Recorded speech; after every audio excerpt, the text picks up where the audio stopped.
Hello students, how are you? कैसे हैं आप लोग? आशा है अच्छे से होंगे और ठीक से पढ़ाई कर रहे होंगे। आज हम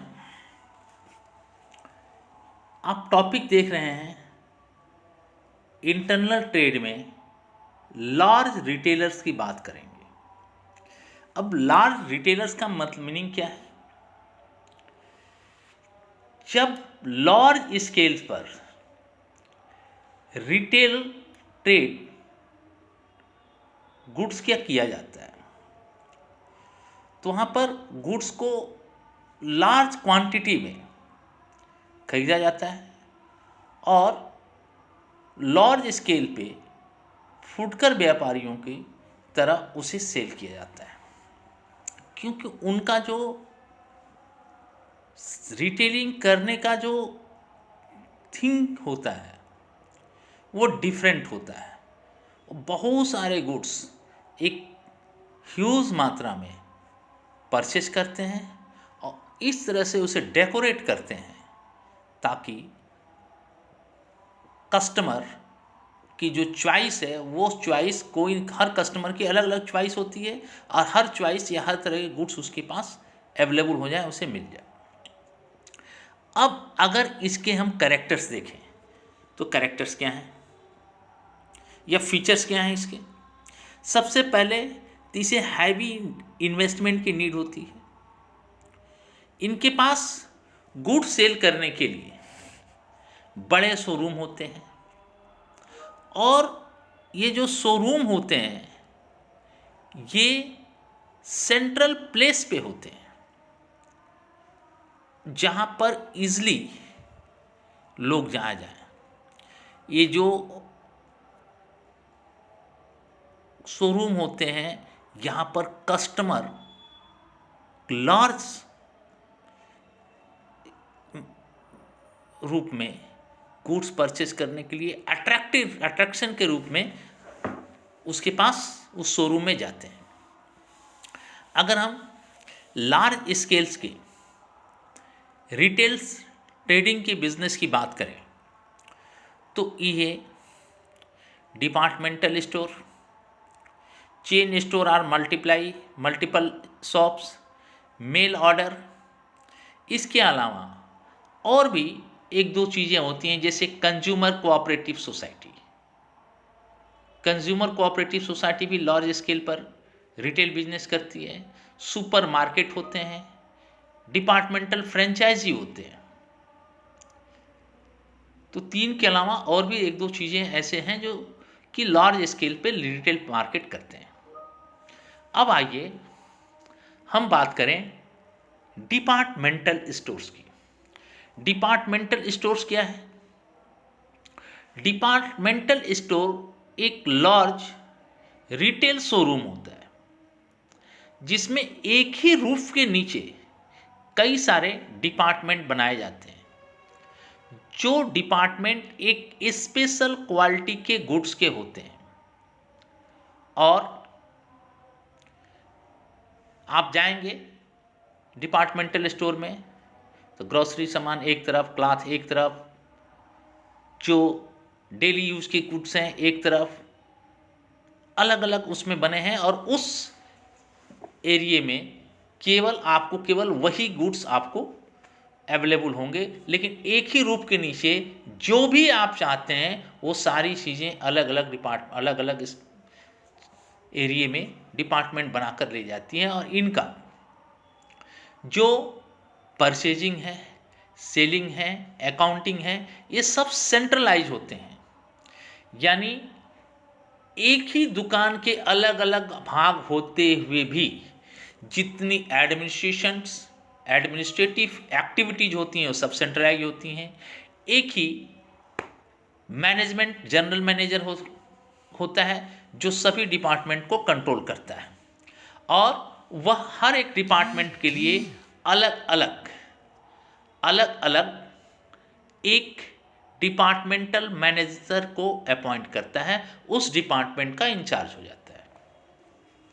ये इनका अगर हम कैरेक्टर देखें या फीचर्स देखें तो लार्ज साइज में होते हैं, यानी कहने को तो ये फुटकर ऑर्गेनाइजेशन होते हैं, फुटकर शोरूम होते हैं, रिटेल शोरूम हैं, और इन्हें अधिक कैपिटल की नीड होती है।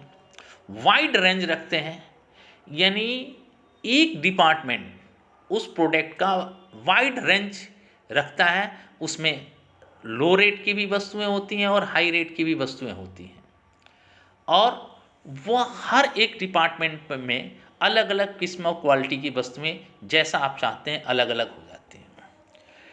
और उस डिपार्टमेंट का जो ऑर्गेनाइजेशन है वो एक सेंट्रलाइज होता है, केवल सेल्स के लिए ही गुड्स का क्लासिफिकेशन किया जाता है, और किसी चीज़ के लिए क्लासिफिकेशन नहीं किया जाता है, केवल सेल्स के लिए क्लासिफिकेशन होता है, सेंट्रल लोकेशन पे होता है। सर्विसेज, ये कई तरह की फैसिलिटीज़ भी अपने कस्टमर को प्रोवाइड करते हैं, जैसे कि हर एक डिपार्टमेंटल स्टोर में आप देखेंगे रेस्टोरेंट होता है, फ्री डिलीवरी आपके होम पर होती है, टेलीफोन बूथ या अलग अलग चाइल्ड के खेलने के लिए कुछ वहाँ पर रूमों में डिपार्टमेंटल में कुछ और भी ऑर्गेनाइज किए जाते हैं। तो ये अदर सर्विसेज भी ग्राहक को अट्रैक्ट करने के लिए फैसिलिटीज ये प्रोवाइड करते हैं। इसका मेन ऑब्जेक्ट क्या है? एलिमिनेशन ऑफ मिडिल मैन, यानी मिडिल मैन जो बीच का व्यक्ति होता है उसे हटा देना। तो इसलिए वो लार्ज स्केल पे गुड्स को परचेज करते हैं और डायरेक्ट मैन्युफैक्चरर से इनका रिलेशन होता है, इसमें मिडिल मैन का रोल नहीं होता है, इसलिए वस्तुएं ये सस्ती दे पाते हैं। अब इनका एडवर्टाइजमेंट इस तरह से होता है ताकि वह कस्टमर को अट्रैक्ट कर सकें। कस्टमर को जब तक ये अट्रैक्ट नहीं करेंगे तब तक कस्टमर उसमें नहीं जाएंगे। इसका एडवांटेज क्या है या मेरिट्स क्या है? एडवांटेज है कन्वेनियंस, यानी आपकी परचेजिंग में सुविधाजनक फैसिलिटीज़ मिलती है, हर एक चीज़ आप मिल लेते हैं, सेंट्रल लोकेशन पे होता है, इकोनॉमिक स्केल होता है, यानी आप अपने बजट में सेविंग कर सकते हैं, मिडिलमैन का एलिमिनेशन हो जाता है, प्रोफेशनल मैनेजमेंट होते हैं, और सर्विस भी आपको ये प्रोवाइड करते हैं। ये आपको वहाँ पर जाने में ये इस तरह का इन्वायरमेंट है ताकि आप कंफर्टेबल फील कर सकें और कहीं भी आपको किसी प्रकार की कोई डिफ़िकल्टी या प्रॉब्लम एराइज न हो।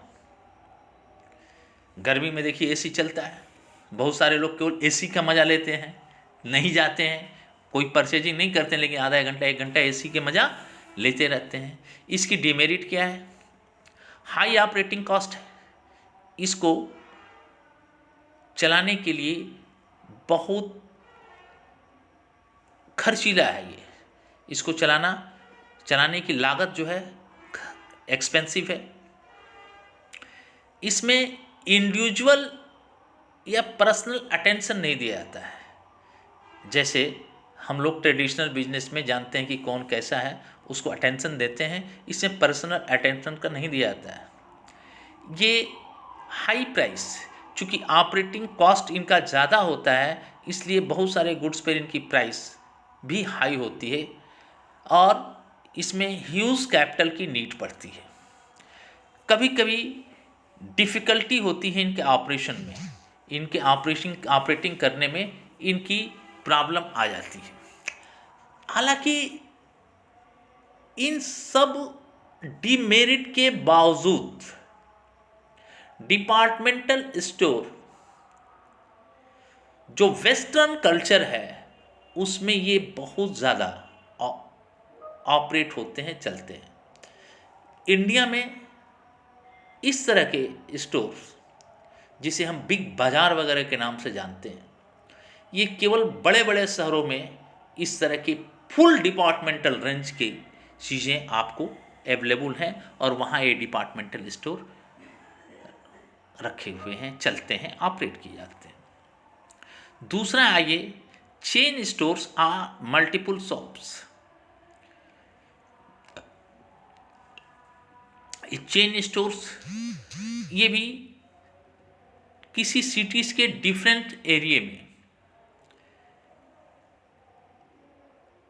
एस्टेब्लिश होते हैं। डिफरेंट एरिया मतलब एक ही शहर में कई सारे, हर अलग अलग एरिया में अलग अलग दुकानें होती हैं, एक ही ओनरशिप में, और ये रिटेल करते हैं। इनका जो ओनरशिप होता है, कंट्रोल होता है, एक ही ऑर्गेनाइजेशन के द्वारा होता है, यानी सेंट्रलाइज होता है। और ये चेन सिस्टम में अपने गुड्स को सेल करते हैं। हालांकि यूएसए अगर हमें जाइएगा तो यहाँ पर चेन सिस्टम का स्टोरेज बहुत ज़्यादा आपको मिलेगा। और यहाँ भी बाटा शोरूम देखिए, बाटा की दुकानें अलग अलग एरिया में मिल जाएंगी, डीसीएम स्टोर मिल जाएंगे। आपके बड़े बड़े शहरों में, एक ही शहर में कई सारे दुकानें हैं, केएफसी हैं, या अलग अलग स्वीट्स की दुकानें भी देखिएगा। इस एरिया में वही स्वीट्स की दुकान, उस एरिया में भी वही एरिया में है। वो एक चेन सिस्टम से जुड़े हुए हैं। अब इनकी कैरेक्टर्स क्या हैं या फीचर्स क्या हैं? लार्ज साइज, ये बड़े पैमाने पर, लार्ज स्केल पर वर्क करते हैं। शहर के अलग अलग एरिया में भी एक ही तरह की शॉप्स इस्टेब्लिश किए जाते हैं, और इसलिए इसमें अधिक इन्वेस्टमेंट की नीड होती है। ये जनरली एक ही प्रकार के गुड्स के स्पेशलाइज होते हैं। मैंने बोला ना, स्वीट्स की भी श्रृंखला होती है, तो स्वीट में वो ज़्यादा है, बाटा है तो शूज़ में है। और एक ही क्वालिटी की, एक ही स्टैंडर्ड की, एक ही रेट की हर सभी दुकानों पर आपको वो चीज़ें मिलेंगी। अब सेंट्रलाइज परचेजिंग, इसकी जो परचेजिंग होती है एक ही जगह होती है, सेंट्रलाइज परचेजिंग होती है। अलग अलग दुकानों के लिए अलग से परचेजिंग नहीं होती। क्वालिटी सेम होता है और ब्रांडेड क्वालिटी होती है, हाई क्वालिटी होती है। और ये अपने कस्टमर को अपने क्वालिटी का विश्वास दिलाते हैं, फेथ दिलाते हैं कि हमारे यहाँ जो गुड्स होगा वो हाई क्वालिटी का होगा। इसमें भी मिडिलमैन एलिमिनेट हो जाता है, यूनिफॉर्म प्राइस होता है, और ये केवल कैश सेल करते हैं, क्रेडिट सेल्स की इनके यहाँ परंपरा नहीं है, या इस चीज़ को ये मानते ही नहीं है। अब इसका एडवांटेज क्या है? सेंट्रलाइज परचेजिंग है तो इकोनॉमिक ऑफ स्केल है, स्टैंडर्ड प्रोडक्शन है, स्टैंडर्डाइज प्रोडक्शन है, पब्लिक का इस पर कॉन्फिडेंस है कि अगर इस यहाँ से लेंगे तो बहुत अच्छी क्वालिटी होगी। ईजली आप यहाँ तक पहुँच सकते हैं क्योंकि ये रेजिडेंशियल एरिया में इस्टेब्लिश होते हैं, और वहाँ भी सेंट्रलाइज प्लेस होता है जहाँ बेस्ट मार्क शॉपिंग एरिया होता है, जहाँ पर ग्राहक इस स्टोरेज तक पहुँचने में उन्हें कोई प्रॉब्लम नहीं होती। इसमें रिस्क कम होता है। रिस्क एक जगह होता तो हो, कई जगह है तो सेल्स भी कई एरिया से आ जाते हैं। इसमें कोई बैड डेब्ट्स नहीं होता। इसको आइडेंटिफिकेशन करना इजी है, और अलग अलग दुकानों के लिए एडवर्टाइजमेंट करने की नीड नहीं है। सेंट्रलाइज एडवर्टाइजमेंट इसके लिए हो जाता है, और हर दुकान की एक ही एडवर्टाइजमेंट में वर्क हो जाता है। इसकी चूंकि एक ही रेंज में स्पेशलाइज होते हैं, कई रेंज में स्पेशलाइज नहीं होते, तो इनकी जो डिसएडवांटेज या डीमेरिट कह लें वो क्या है? लिमिटेड वैरायटी होती है, क्योंकि एक ही चीज़ में वो स्टैंडर्डाइज स्पेशलिस्ट होते हैं। लेक ऑफ पर्सनल टच, ये व्यक्तिगत संपर्क का अभाव होता है। इनफ्लेक्सिबिलिटी लिए हुए होती हैं। डिवाइडेड अटेंशन होता है, अलग अलग दुकानों का अटेंशन अलग अलग डिवाइडेड होता है। इसमें कोई सुविधा नहीं होती, कोई फैसिलिटीज़ आपको अलग से इसमें नहीं मिलती, और इनका लोकल गुड्स वालों से इनका अपना कंपटीशन चलता है। अब आइए सर, मेल ऑर्डर। कई आज अमेजॉन वगैरह, फ्लिपकार्ट वगैरह मेल ऑर्डर से गुड्स को अपने कस्टमर तक सप्लाई करते हैं। ये एडवर्टाइजमेंट के द्वारा ये अपने गुड्स की प्राइस को, उसकी क्वालिटी को भेजकर संपर्क करते हैं, उस चीज़ के बारे में बताते हैं और कस्टमर से ऑर्डर लेने के बाद उस तक मेल ऑर्डर के द्वारा उस तक वो डिलीवरी पहुंचाते हैं।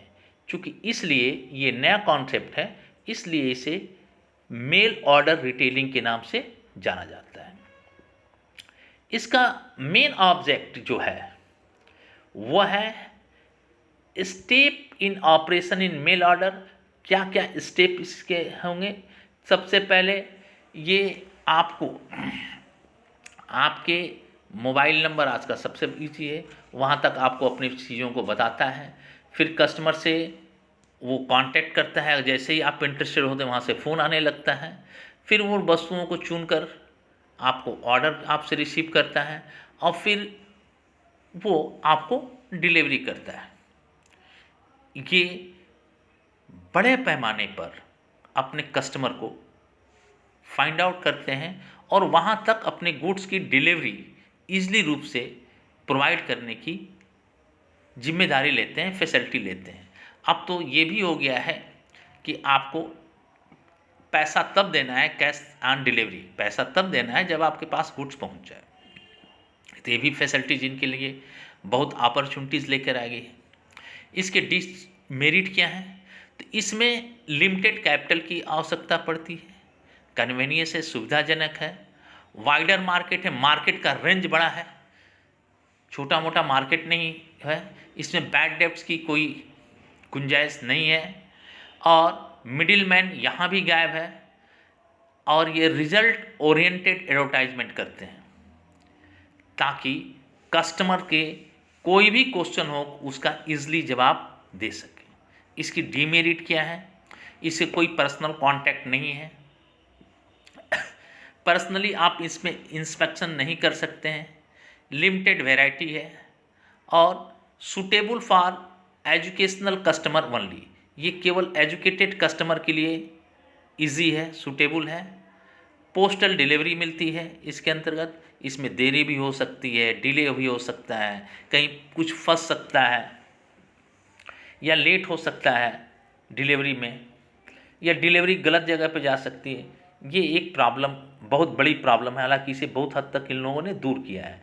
इसका एडवर्टाइजमेंट कॉस्ट जो है बहुत हैवी पड़ता है और जो है ये जो कैटलॉग देते हैं, जो कैटलॉग है इनका वो जो है आउटडेटेड है, क्योंकि इसमें प्राइस हमेशा चेंज होते हैं, एक ही प्राइस इसमें फिक्स नहीं होता है और इसमें चीटिंग की अपॉर्चुनिटी ज़्यादा है, चांस ज़्यादा है।